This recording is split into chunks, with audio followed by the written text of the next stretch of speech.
Hello दोस्तों, आप सबका बहुत बहुत स्वागत है आपके अपने YouTube चैनल गणेश वर्ल्ड में। तो दोस्तों, आज की वीडियो में हम क्लास 12th केमिस्ट्री में यूनिट 3 में है ना एक इंपॉर्टेंट टॉपिक पढ़ेंगे जो हमारे यूनिट 3 का सबसे ज्यादा इंपॉर्टेंट टॉपिक है, जो है हमारा कोलरास का नियम। ठीक है, अब ये कोलरास का नियम क्या है, इस चीज को हम समझेंगे बहुत अच्छे से।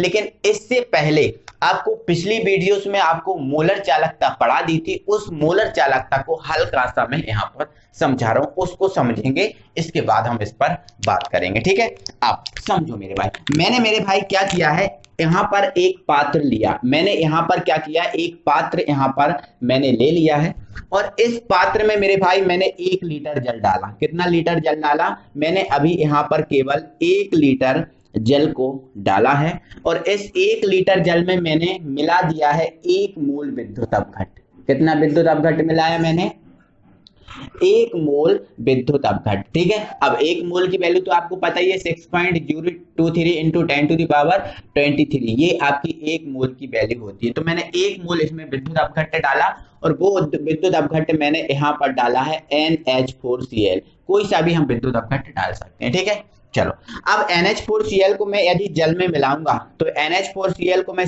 जल में मिलाऊंगा तो सिंपल सी बात है कि जो आपका NH4Cl है वो आपका NH4 प्लस में और आपका जो Cl है उस माइनस में टूट जाएगा। सिंपल सी बात है, ये तो होगा ही होगा, क्योंकि विद्युत अपघट्ट ऐसा ही होता है जिसको जल में मिलाते हैं तो वो अपने आयनों में टूट जाएगा। ठीक है, तो NH4Cl को मैंने इस जल में मिलाया तो ये NH4 प्लस में और Cl माइनस में टूट गया। अब ये जो NH4 प्लस है और ये आपका Cl माइनस है, अब ये गति करेंगे तो इसमें क्या उत्पन्न हो जाएगी, एक धारा उत्पन्न हो जाएगी। ठीक है, विद्युत अपघट्ट की धारा उनकी आयनों की गति पर ही निर्भर करती है।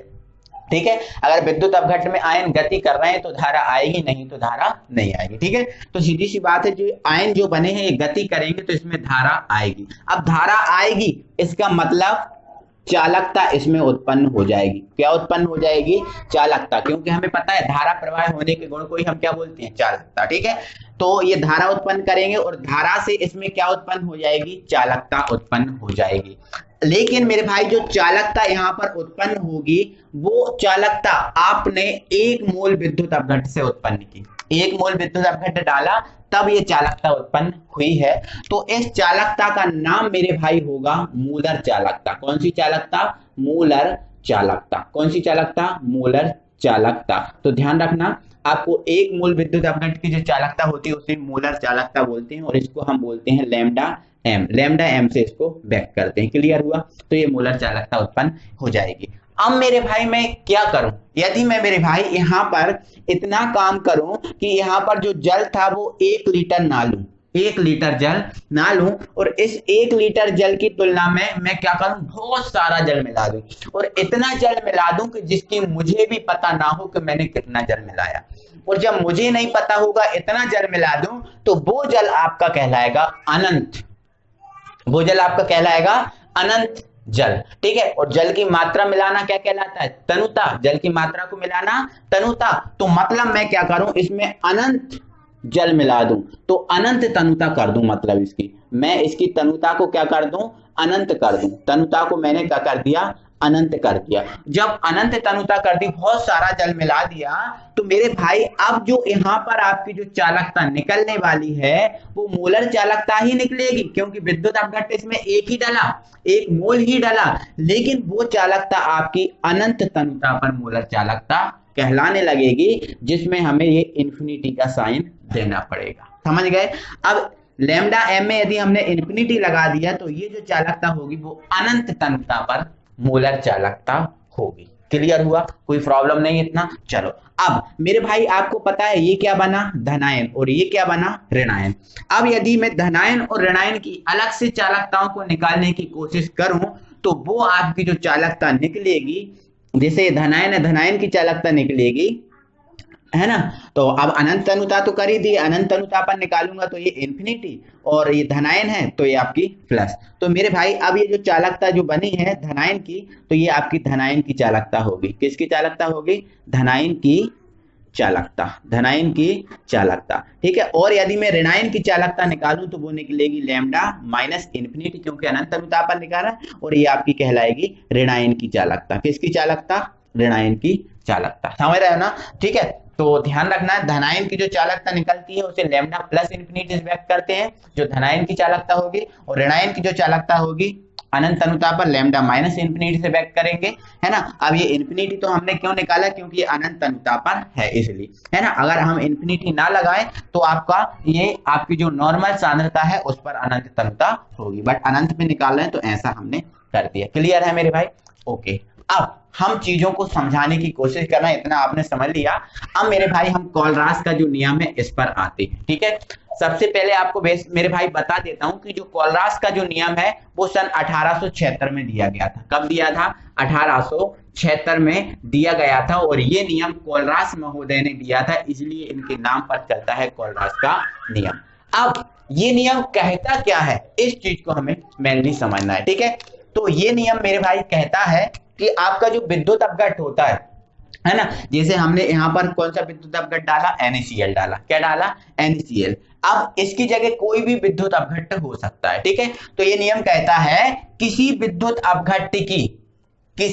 विद्युत अपघट्ट की अनंत तनुता पर मोलर चालकता, अनंत तनुता पर मोलर चालकता क्या है? Lambda m। क्या है? लैम्डा m इन्फिनिटी, ठीक है। तो अनंत तनुता पर मोलर चालकता, इन्फिनिटी को सही से बना दे रहा हूं, ठीक है। अनंत तनुता पर मोलर चालकता, किसी भी विद्युत अपघट्ट की अनंत तनुता पर मोलर चालकता उसी विद्युत अपघट्ट की धनायन की आयनिक चालकता एवं ऋणायन की आयनिक चालकता का क्या होगी?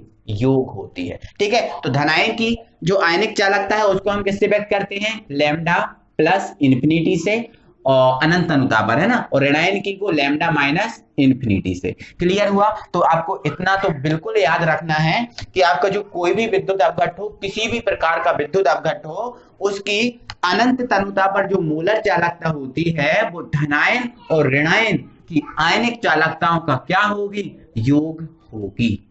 समझ में आपको आया? कोई प्रॉब्लम तो नहीं है? ठीक है, अब ये आपने नियम लिख लिया। इसके बाद आप ये एक लाइन लिख लेना, यदि अनंत तनुता पर किसी विद्युत अपघट्ट की मोलर चालकता लैम्डा m इन्फिनिटी एवं अनंत तनुता पर धनायन की चालकता लैम्डा प्लस इन्फिनिटी एवं ऋणायन की चालकता लैम्डा माइनस इन्फिनिटी है, तब इतना आप लिख लेना, और इसके बाद तब करके आप ये चीज लिख देना, आपका ये कोलरास का नियम पूरा 100% क्लियर। कोई प्रॉब्लम नहीं है। हर कुछ एक चीज आपको मैंने समझा दी, कंप्लीट हो गया। अब मेरे भाई आगे आपको थोड़ा सा इसके एग्जाम्पल पे बात कर रहा हूँ। किसके पे बात करूंगा? मैं एग्जाम्पल पे बात करूंगा, ठीक है मेरे भाई। अब हम इसके एग्जाम्पल पे बात करेंगे, है ना। तो सबसे पहले हमने ले लिया एग्जाम्पल, हमारे पास क्या है? HCl, है ना। अब यदि हमें इस HCl की अनंत तनुता पर मोलर चालकता ज्ञात करना है, क्या करना है? मोलर चालकता ज्ञात करना है अनंत तनुता पर। तो आपको करना क्या होगा मेरे भाई? इसका पहले वियोजन करो। इसका वियोजन होगा तो H प्लस और Cl माइनस, इस टाइप से होगा। तो इसकी यदि अनंत तनुता पर मोलर चालकता ज्ञात करना है तो उसके लिए आपको क्या करना होगा?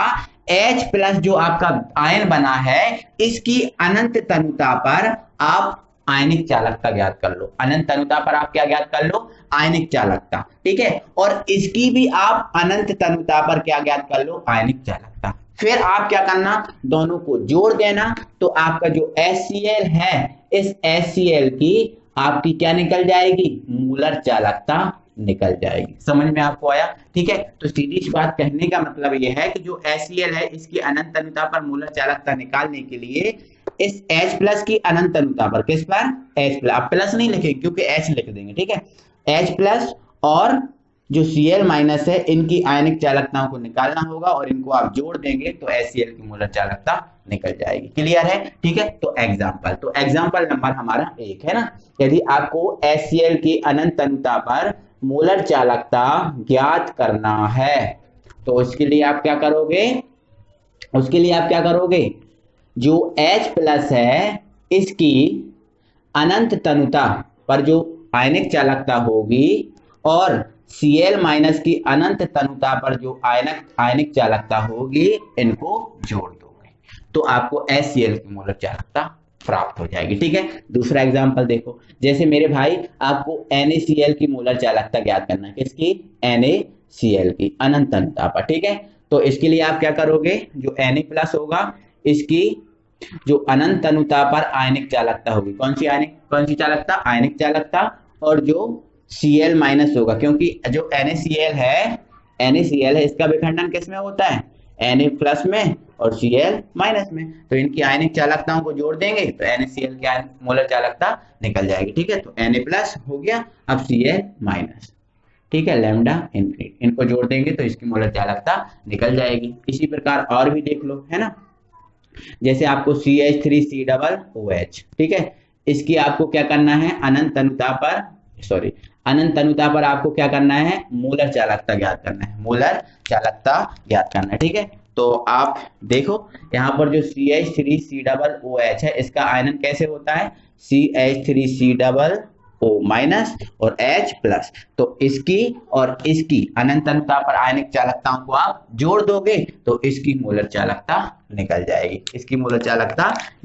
ठीक है, तो इसके लिए आप क्या कर दोगे, प्लस वाला पहले या माइनस वाला पहले, कुछ भी आप कर सकते हो, ऐसा नहीं कि प्लस वाला ही पहले लिख सकते हो, माइनस वाला भी पहले लिख सकते हो। ठीक है, तो आप क्या लिख दोगे, लैम्डा इन्फिनिटी H प्लस, ठीक है, H प्लस और plus lambda infinity CH3COO minus, इन दोनों को आप क्या कर दोगे, जोड़ दोगे तो इसकी चालकता निकल जाएगी। तो सीधी सी मेरे भाई बात ये है कि कोलरास का जो नियम है वो हमें अनंत तनुता पर मोलर चालकता निकालना सिखाता है। अगर हमें किसी विद्युत अपघट्ट की अनंत तनुता पर मोलर चालकता ज्ञात करना है तो आपको उस विद्युत अपघट्ट की धनायन और ऋणायन की आयनिक चालकताओं को ज्ञात करना होगा, उनको हम जोड़ देंगे तो उस विद्युत अपघट्ट की अनंत तनुता पर मोलर चालकता ज्ञात हो जाएगी। That's all clear 100%। ओके, चलो अब मेरे भाई जो कोलरास का नियम है इसके अनुप्रयोग हैं, कोलरास के नियम की सहायता से हम कई चीजें कर सकते हैं, तो वो क्या क्या है हम देख सकते हैं।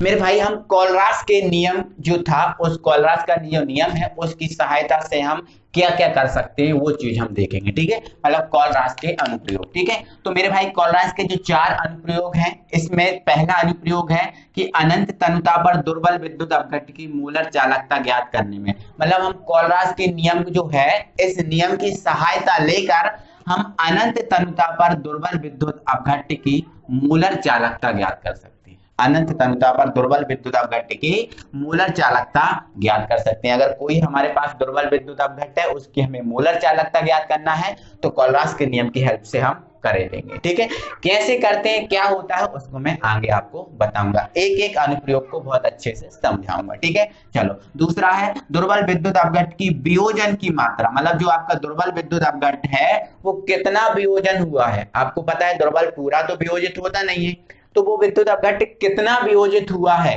कितना बचा हुआ है, उसका हमें पता करना है, तो हम हेल्प ले सकते हैं कोलरास नियम की। ठीक है, नेक्स्ट अल्प विलेय लवण। अल्प विलेय लवण मतलब ऐसे लवण जो कम विलेय होते हैं, कम घुलते हैं, उनकी भी हम विलेयता ज्ञात कर सकते हैं कि वो कितने घुले और कितने बचे। ठीक है, नेक्स्ट जल की वियोजन की मात्रा ज्ञात करने में, मतलब जल जो होता है, जल का वियोजन कैसे हुआ, कैसे होता है, ये चीज भी हम ज्ञात कर सकते हैं। ठीक है, तो ये कोलरास के मेरे भाई 4 अनुप्रयोग हैं। एग्जाम में आपका क्वेश्चन आता है कोलरास का नियम क्या है, इसके 2 अनुप्रयोग लिखिए, तो पूरा नियम लिख लेना पहले जमा के अच्छे से, जो जैसा मैंने बताया है, इसके बाद कोई 2 अनुप्रयोग लिख देना। ठीक है, अब इनका हम डीपली वर्णन करेंगे, एक एक को बहुत अच्छे से समझेंगे, तो इसके बाद दोस्तों हम इसको कल ही समझेंगे अगली वीडियो में। तो मेरे भाई ये आपका बहुत चीज इंपॉर्टेंट है, तो अच्छे से कंप्लीट कर लीजिएगा। दोस्तों वीडियो अच्छा लगा है दिल से लाइक करो, शेयर करो, है ना। अगली वीडियो में फिर आपसे मिलेंगे, तब तक के लिए थैंक यू वेरी मच।